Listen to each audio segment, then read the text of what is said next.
سامعین وزیر وقار السلام علیکم ورحمۃ اللہ وبرکاتہ۔ میں غلام مصطفیٰ آپ کے چینل پیام اسلام سے آپ سے مخاطب۔ آج کا ہمارا سبق سورۃ آل عمران آیت نمبر 76 اور 77 پر مشتمل ہے۔ اعوذ باللہ من الشیطان الرجیم، بسم اللہ الرحمن الرحیم۔ بلا من اوفى بعهده واتقى فإن الله يحب المتقين۔ ان الذين يشترون بعهد الله وأيمانهم ثمنا قليلا أولئك لا خلاق لهم في الآخرة ولا يكلمهم الله ولا ينظر إليهم يوم القيامة ولا یزکیہم ولہم عذاب علیم۔ بہت ہی پیارے سامعین، عزیزوں، بیٹوں، بیٹیوں، دوستوں، میرے اس چینل بنانے کا جو مقصد ہے وہ اسلام میں تفرقہ بازی کی جو ہوا ہے اس کو کم کرنا ہے۔ میری رائے ہے کہ جتنا نقصان تفرقہ بازی نے اسلام کو پہنچایا ہے شاید غیر مسلم بھی اتنا نقصان نہیں پہنچا پائے۔ ہم ہر بات کو اپنے فرقے پہ لے جاتے ہیں اور ہر آدمی دوسرے فرقے کے آدمی کو منافق، جھوٹا، جہنمی بنانے پہ تلا ہوا ہے۔ اللہ فرماتے ہیں وَاعْتَصِمُوا بِحَبْلِ اللَّهِ جَمِيعًا وَلَا تَفَرَّقُوا، لیکن ہم اس میں جہاں ہمارا بھی قصور ہے، علماء کرام پر بھی یہ ذمہ داری عائد ہے۔ میں بڑی معذرت کے ساتھ گزارش کروں گا، آج کل سوشل میڈیا کا دور ہے، آپ تھوڑا سا غور فرمائیں۔ ہر آدمی سوشل میڈیا کو سنتا ہے، دیکھتا ہے۔ ہمارے اکثریت علماء کی بڑے اعلیٰ مرتبت، بہت ہی اعلیٰ عہدوں پر فیض اور بڑے نامی گرامی نامور علماء بھی ایک دوسرے پر تنقید، ان کا سارا فوکس دوسروں کی غلطیاں نکالنا، ان کو کمزور کرنا، انہیں برا ثابت کرنا، انہیں غیر مسلم بنانا، انہیں جہنمی بنانا، سارا فوکس۔ پتہ نہیں یہ اب اسے کہتے ہیں دنیاوی لالچ، میرے خیال میں کہ اسی سے ریٹنگ بڑھتی ہے۔ اب سادہ سی بات ہے، میں نے یہ درس قرآن کا سلسلہ سادگی کے ساتھ شروع کیا۔ چند لوگ ہیں اور بڑی باقاعدگی سے، مجھے اس میں کوئی آر نہیں ہے، میرے چند سننے والے ہیں۔ اللہ کا حکم ہے، میں پہنچا رہا ہوں۔ یہ کسی کو اصلاح کی طرف لے جانا کسی بندے کے بس کی بات نہیں ہے۔ اللہ خود فرماتے ہیں کہ ہدایت میرے ہاتھ میں ہے۔ کیا یہ دین کی خدمت ہے کہ ہم سارے کا سارا فوکس دوسرے کو نیچا دکھانے میں لگے ہوئے ہیں؟ میں یہ آپ کو دعوت دیتا ہوں، کوشش کریں، سنیں، بات سنیں ذرا ہر یعنی وہ ایسے نقطے نکالتے ہیں، فلاں نے یہ بات کہی، غلط کہی، بس پھر اس کو لے کر اس کی ایسی تیسی پھیر دیتے ہیں، اور پھر جواب میں وہ آدمی ان کی ایسی تیسی، یعنی آپس میں اس طرح کی جھگڑا اور دن بدن یہ بات بڑھتی جا رہی ہے کہ ہم دین کی بات کہیں نہیں ہو رہی، بس ایک دوسرے کی مخالفت کی بات ہو رہی ہے۔ یار اچھا، یہ جو ہم ایک دوسرے پہ پڑے ہوئے ہیں، وہ اچھا کئی آدمی اس کی بات، کچھ آدمی، اچھا ایک فرض کریں ایک آدمی نے غلط بات کی، چند لوگوں نے سنی ہوگی، اگر آپ پھر بحث کرتے ہیں اسی بات کو لے کر تو اور آدمی سنیں گے، پھر اور آگے چلے گی جواب، یعنی جواب در جواب، اور یہ پھر ایسی آگ جلتی ہے کہ جب جو پہلے اگر کوئی غلط بات دو آدمی نے سنی ہے نا، وہ 200 آدمیوں تک پہنچتی ہے۔ خدا کے لیے آپ آرام کے ساتھ،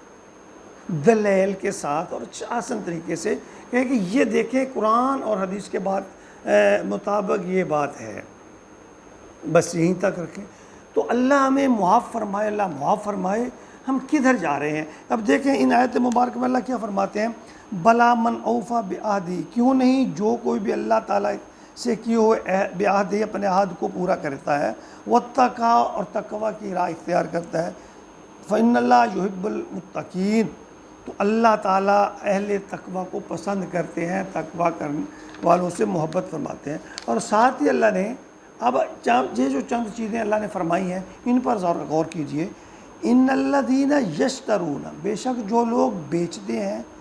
بعہد اللہ،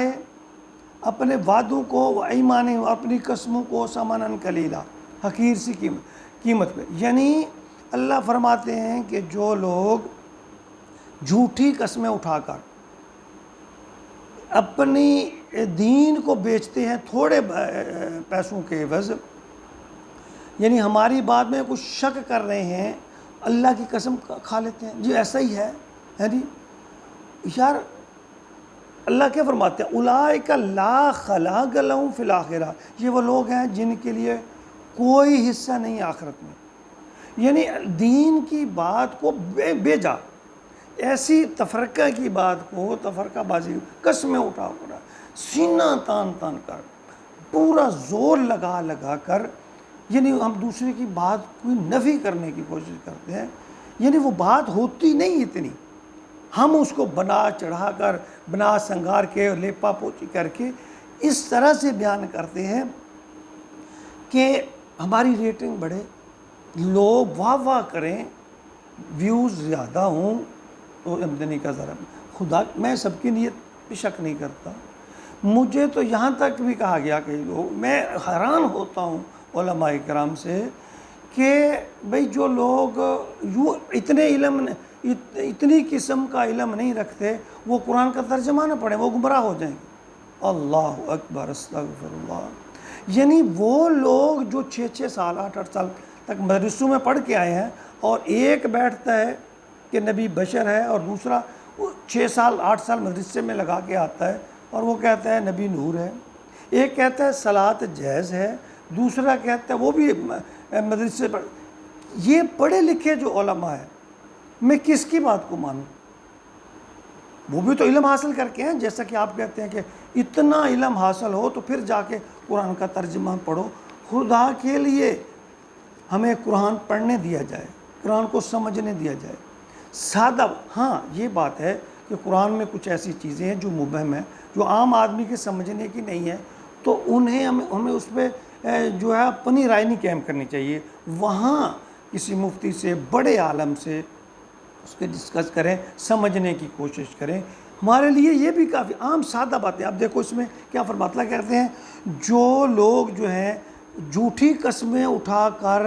دین کو بیچتے ہیں، اللہ ان کے بارے فرماتے ہیں اولئک لا خلاق لہم فی الآخرہ، ان کے لوگوں کے لیے آخرت میں کچھ حصہ نہیں ہے، ولا یکلمہم اللہ، اللہ ان سے کلام نہیں کرے گا قیامت کے دن، ولا ینظر علیہم، ان کی طرف نگاہ نہیں کرے گا یوم القیامہ، قیامت کے دن ان کی طرف دیکھے گا بھی نہیں اللہ تعالیٰ، ولا یزکیہم، نہ ان کو پاک کرے گا، یعنی رعایت نہیں دے گا، معاف نہیں کرے گا، وَلَهُمْ عَذَابٌ علیم، ان کے لیے دردناک عذاب ہے۔ خدا کے لیے یہ دیکھیے تو صحیح، میں تو علماء کی قدموں کی خاک کے برابر بھی نہیں ہوں، میں تو اپنے آپ کو یہ سمجھتا ہی نہیں ہوں، میں تو کہتا ہوں کہ میں کسی عالم کے پاؤں کی خاک کے برابر بھی نہیں ہوں، لیکن خدا کے لیے اگر آپ کو اللہ نے علم دیا ہے تو اس کو اپنی دنیا کے لیے استعمال نہ کیجیے۔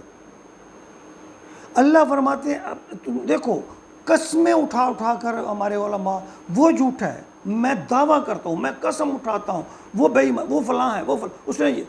یار جو اللہ کے، دیکھیں اللہ کے نبی کی جو سیرت ہے نا، وہ ہمارے لیے رہنمائی ہے، اللہ کا حکم ہے، ایسی باتیں جن کے بارے میں ہمارے سے قیامت کے دن سوال نہیں کیا جائے گا، ٹھیک ہے، ہم کہہ سکتے ہیں اللہ ہم نے تیرے اوپر ایمان لائے، تیرے نبی پر ایمان لائے، ہم تک علم پہنچا، ہم نے کوشش کی، تیری رضا کی خاطر اس علم کو حاصل کیا اور اس پر عمل کرنے کی کوشش کی، پھر اگر ہم سے کوئی کمی کوتاہی غلطی ہو گئی تو ہم اللہ سے حجت کر سکتے ہیں، لیکن جو لوگ علم رکھتے، میں تو ان سے یہ گزارش کرنا چاہتا ہوں کہ یہی پچھلی آیت میں اللہ تعالیٰ نے فرمایا کہ یہود و نصارہ انہیں پتہ ہے کہ ہم غلطی پہ ہیں، ہم غلط کہہ رہے ہیں، ان کا دین سچا ہے، لیکن اس کے باوجود بھی وہ سازشیں کرنے پہ تیار ہیں تاکہ ہماری چدراہٹ ختم نہ ہو، ہماری سلطنت ختم نہ ہو۔ تو کیا ہم بھی یہی چاہتے ہیں کہ ہماری اجارہ داری قائم رہے، ہمارے جو دیکھنے والے ہیں وہ ہمارے سے چمٹے رہیں، ہماری روزی روٹی ختم نہ ہو؟ خدا کے لیے کچھ سوچیں، کچھ خدا کے آگے جواب دینا ہے۔ اس دین کو نہ بیچیں، اس یہ روٹی روزی کا ذریعہ نہ بنائیں۔ اب دیکھیں، خدا کہتے ہیں کہ قیامت کے دن جو ایسے لوگ ہیں جو اللہ کے دین کو بیچتے ہیں، اور اس کے بارے میں اللہ فرماتے ہیں کوئی حصہ نہیں، اللہ ان سے بات نہیں کرے گا، ان پہ نظر کرم نہیں کرے گا، ان کو ریت نہیں پاک نہیں کرے گا، اور ان کو سخت عذاب کرے گا۔ تو اللہ سے ڈر جاؤ میرے پیارے مسلمان بھائیوں، اور ہمیں بھی چاہیے کہ ہم اندھا دھند اپنے کسی بھی فرقے کی پیروی نہ کریں، اس خول سے باہر نکلیں،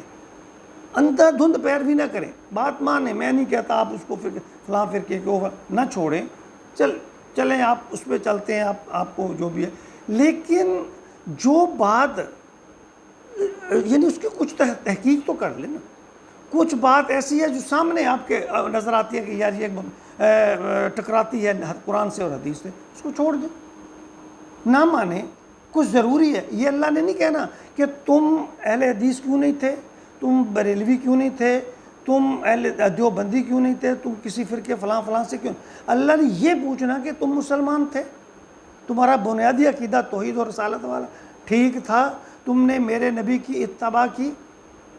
ہم اتباع کر رہے ہیں اپنے فرقے کی، پوجا کر رہے ہیں اپنے فرقے کی، خدا کے لیے اس سے باہر نکلیں۔ چلیں، کسی کو کسی پر میری صلاحیت ہی نہیں ہے کہ میں کسی پر تنقید کروں۔ میں یہ کہتا ہوں کہ فرقے پرستی سے باہر نکلیں، آپ فرقہ پرستی سے باہر آ جائیں، آپ ہر اچھی چیز کو مانیں۔ مجھے بات لمبی ہو جائے گی، اگلی ویڈیو میں ایک بات آپ کے سامنے رکھوں گا جو بہت ہی اہم ہے۔ اللہ تعالی ہمیں عمل کی توفیق عطا فرمایا۔